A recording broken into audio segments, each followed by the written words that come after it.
It was supposed to be her comeback, just her alone in a serene kitchen, bathed in soft morning light. The camera lingers. Her hair is flawless, her outfit spotless white. Her hands glide across the counter, brushing against perfectly sliced fruit and hand-washed vegetables, like she does this every day. The screen fades to credits. One name appears. Floating center frame. Megyn, Duchess of Sussex. No co-stars, no crew, no distractions. Just her name, all alone, as if to say, this is my show, my world, my truth. But the internet had other ideas, because behind the curated.com, viewers saw something else. A performance so painfully polished, so unnervingly staged, that it shattered the illusion before the oven even preheated. And the person who tore the curtain down? Megyn Kelly. Before we dive into the chaos, don't forget to like this video and drop a comment below. Do you think Megyn ever intended this to feel real, or was it always just another brand play in disguise? The performance UNFO Desk The Cooking segment was meant to be a cozy, intimate window into Megyn's private life. A woman, a mother, casually preparing breakfast in her home. But the moment the footage hit the internet, it became clear, nothing about this was casual and very little seemed honest. Critics didn't even have to dig. The red flags were waving from the first frame. The way she held a kitchen knife, awkward, unsure, like someone trying to look like they know how to cook. The spotless counters, the immaculate cabinets without a single smudge, not a crumb out of place, not a single splash on her clothes. It was the kind of kitchen you'd find in a magazine shoot, not a real home. And that's what Megyn Kelly zeroed in on. She didn't just critique the scene, she exposed it. She called it what many were already whispering online. A controlled image masquerading as authenticity in the audience. They were quick to agree. The internet takes AIM, social media erupted. Not in applause, in disbelief. Viewers paused and rewatched, zoomed in and slowed down. They noticed things the production team hoped would slip by. Like ingredients mysteriously appearing in perfectly measured glass bowls, with all labels removed. No packages opened, no mess made. It didn't feel like watching someone cook. It felt like watching someone pretend they cook, and not very convincingly. Tweets flew, she's holding that knife like it's a prop. Posts on Instagram mocked the untouched cutting board. TikTok creators stitched parodies, mimicking her exaggerated smile, her delayed giggle, her stiff chopping motion. The most damning part, not a single product was opened on camera. Not once did she tear open a bag or fumble with a carton.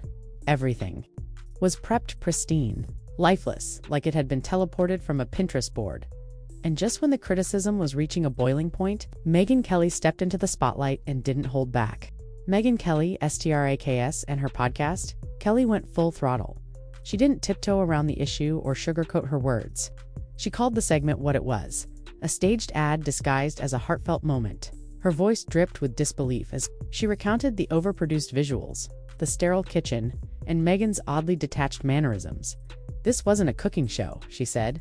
This was a brand exercise, a commercial for someone who's never stepped foot in a real kitchen. Alone, Kelly mocked the silence, how no kids were heard off screen, no real mess, no real life. Just a perfectly lit set and a woman acting like she's discovering basil for the first time. She described Megyn's expressions as robotic, her lines rehearsed, her joy performative.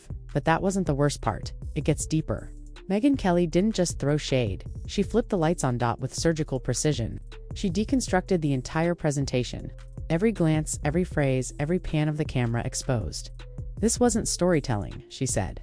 This was staging down to the last cherry tomato. She mocked the unnaturally spotless countertops. She questioned the picture-perfect placement of props. And she ridiculed the idea that Megyn, a woman known for meticulous image control, just happened to be caught in a candid, cozy moment.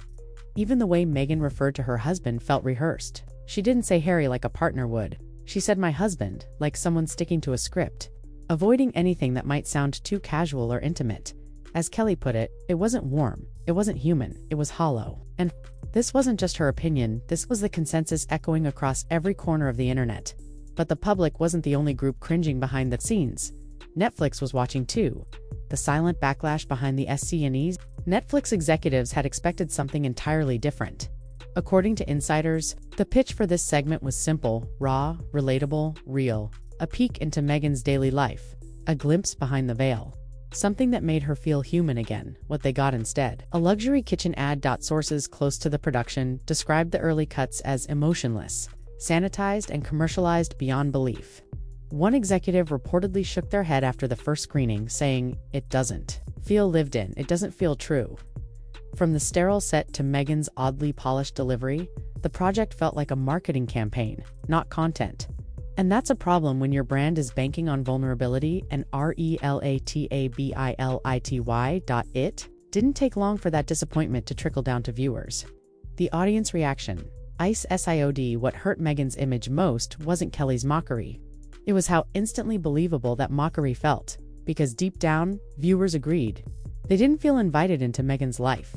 They felt manipulated, managed, sold to. The kitchen didn't look real. It looked rented. The fruit trays weren't mom life. They were stylist's work. The silence wasn't peace. It was production control. Real moms on social media chimed in fast. Where's the mess? The noise? The chaos? One blogger asked. This isn't how anyone makes breakfast before school. This is how you stage breakfast in a West Elm showroom. And those reactions spread like wildfire. Parody clips filled TikTok feeds. Hashtags like #StageSussex and #FakeCookingShow climbed trending charts. On Instagram, memes showed Meghan holding utensils upside down or sprinkling salt onto bananas. One viral post read, "Even Barbie's dream kitchen had more realism than this." Every platform from X to YouTube to Reddit lit up with sarcasm, laughter, and eye rolls. The message was loud and clear. We see through this, the dangerous patron and. This wasn't the first time critics started pointing out a troubling pattern, one that even fans could no longer ignore. Each time Meghan reintroduces herself to the public, the formula is the same. Polished visuals, heavy branding, controlled messaging, and then silence when the feedback turns. Spotify, archetypes, the children's books, the royal documentaries, all launched with massive hype, and all quietly fizzled out once the audience began questioning their sincerity. The cooking show was supposed to break the cycle. Instead, it cemented it. It proved once again that Meghan doesn't seem to understand what the public is hungry for, or worse. She does understand, but refuses to deliver anything that doesn't pass through a branding filter first. And just when her team hoped the ridicule would fade, Megyn Kelly twisted the knife one last time. Memes, mockery, and the mess. Owen Ellen Kelly's critique didn't feel like just another celebrity roasting another celebrity. It felt like an intervention. She wasn't shouting, she was dissecting slowly, with purpose, each sentence peeling back a layer of Meghan's carefully constructed performance until there was nothing left but a sterile kitchen, a stiff smile, and the uncomfortable truth. This isn't a woman cooking, this is a woman pretending she cooks. And that distinction, pretending, became the heartbeat of the internet's reaction. It wasn't just that Meghan seemed awkward in the kitchen. It wasn't that she flubbed a recipe or laughed at the wrong time. It was that everything felt fake. And in 2025, when audiences crave realness above all else, that's unforgivable. The mockery goes viral. Social media didn't just react, it went on the attack. Within hours, TikTok was flooded with side-by-side spoofs. Creators mimicked Meghan's stiff movements, her overly careful chopping, and those delayed reactions that felt more scripted than spontaneous. One video stitched together clips of Meghan cooking with actual moms rushing around messy kitchens. Laughing, burning toast, kids screaming in the background, real chaos. The caption, "Spot the difference." Instagram had a field day too. One meme showed Meghan holding a cookbook upside down. Photoshopped images circulated of her in a chef's hat, labeled Duchess of Delusion. The phrase stuck. It trended. SHARPR beneath the mockery. There was something deeper brewing. A cultural exhaustion. Viewers weren't just laughing at Meghan's cooking technique or her spotless they were reacting to a larger pattern they'd seen one too many times. A woman who keeps claiming to be just like us, while presenting a version of life that feels eerily untouched by reality. It's the fruit platters carefully arranged for the camera, the slow-motion shots of French press coffee, the syrupy monologues about motherhood that never include the mess, the exhaustion, or the imperfections. And as Megyn Kelly so bluntly put it, if her idea of real life is a makeup team and a lighting crew, then she's more out of touch than we ever imagined. That line hit harder than most headlines. The real mom myth, COLAPSE, one of the biggest miscalculations of the cooking segment was the target demographic. Real moms. Mothers tuning in expecting to see a relatable moment, a shared chaos, a knowing wink, even just a tiny glimpse of imperfection got the opposite. Not a single moment of spontaneity. Not a speck of flour on the counter. Not one hiccup or laugh out loud flub that would signal, hey, I'm human too. Instead, they got symmetry, silence, sterility. And that hurt the brand Meghan has been trying to build for years. 1. rooted in empathy, motherhood, and every woman's struggle. Because if this was her version of authenticity, it confirmed what many already suspected. It was never about being relatable, it was about looking relatable. And that difference, it's everything. A broken strategy EXPOSD. The irony is, this could have been a win. A real chance to reset her narrative, to connect, not control. All she had to do was cook, mess up a little, let the dog bark in the background, let Harry wander in with a half-eaten sandwich, let the moment be real. But instead, the segment felt like a performance. Every smile, every camera pan, every spoken word, carefully manicured. Kelly noticed it. The internet mocked it.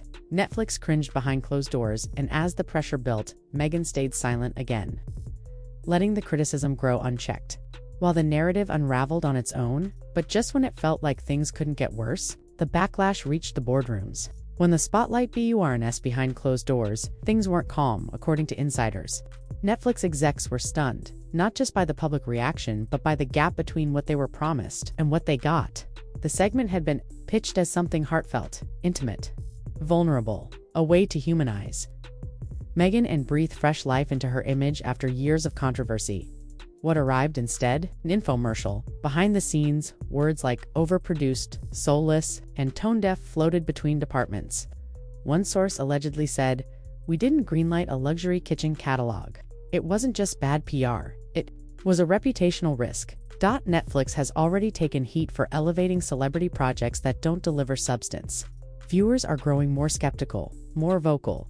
And this latest flop, it poured gasoline on the fire. And perhaps the harshest truth for Megyn's team: this wasn't sabotage, it was self-inflicted. When every project feels the SAHM, the cooking segment didn't just fail, it revealed a pattern. Each of Megyn's major public ventures has followed a similar trajectory. A dramatic announcement, glossy rollout, controlled messaging. Then, silence, scrutiny, and steady decline. Spotify's archetypes, cancelled. The children's books, forgotten. The royal documentaries, heavily criticized. Now, the lifestyle brand launch and cooking series. Mocked on a global scale, each time the branding says authenticity, but the content says performance and audiences. They're catching on faster and staying loyal less. The cooking segment was never just about food, it was a metaphor for everything Megyn has been trying to sell. Warmth without vulnerability, relatability without mess, truth without risk. But now, that strategy's wearing thin. The internet's final VR diced tea hashtags like hashtag Duchess of Delusion and hashtag Stage Sussex didn't just trend, they stuck. They became shorthand for what people have begun to feel more boldly: that Megyn's public persona isn't built on connection, it's built on curation. Even the smallest details became punchlines. Her obsession with estate honey mentioned in passing became a meme. A shot of her carefully crafting a fruit platter for the kids turned into TikTok satire. Her overly rehearsed voiceovers were dubbed over with robotic AI voices, mocking their stiffness. One comment summed it up best: "You can't brand yourself as real while faking every frame. What happens next?" That's the question now, echoing across platforms, from YouTube to morning news shows, to think pieces dissecting the Megyn problem. Where does she go from here? Because this wasn't just a poorly received episode. It was a magnifying glass, one that revealed the growing fracture between who Megyn says she is and what the public actually sees. Even Megyn Kelly, in one of her final podcast comments on the issue, seemed almost somber. There was a moment when people were rooting for her. But you can't keep asking for empathy if you never show us anything real. And maybe that's the lesson in all of this. Reflection: when the brand becomes the BARRER, there's something tragic about it.